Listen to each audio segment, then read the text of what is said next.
PokemonGO is an augmented reality game that was incubated, developed inside Google for many years. Google being the first pioneer of surveillance capitalism, the inventor of surveillance capitalism. It was invented, PokemonGO was invented in Google, incubated there for many years, developed there, led by a man named John Hanke. And John Hanke invented an operation called Keyhole, which was invested in by the CIA and later purchased by Google and called Google Earth. Google Earth was a CIA startup initially? Yes, Google Earth was something called Keyhole, and it was a CIA-invested startup. So it's important to understand that PokemonGO was not some happy little game that just got launched into the world by a toy company or something.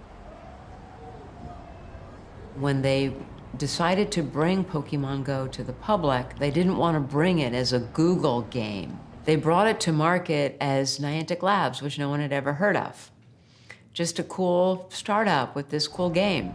So now we have this Google augmented reality game, and it turns out that the big game that is on top of the little game that the children are playing is a game that precisely emulates the logic of surveillance capitalism.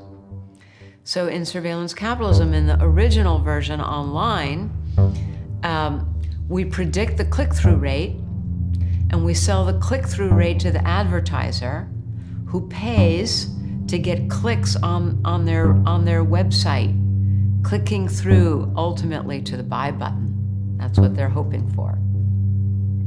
Now, in the real world, business customers paid Niantic Labs, the PokemonGO company, paid Niantic Labs not for click-through, but for the real-world equivalent of click-through, which is called footfall.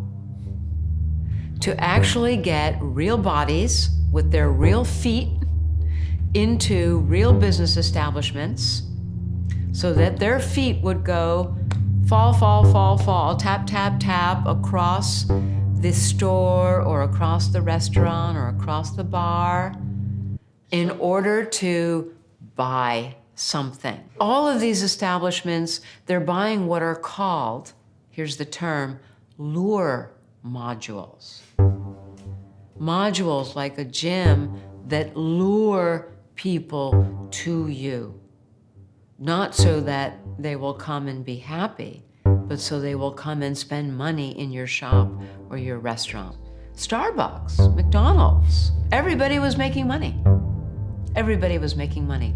Niantic Labs was making money, and all these businesses were making money.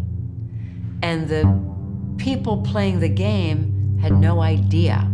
So they used the rewards and punishment of the game to herd you through the city to the places that were paying for your body.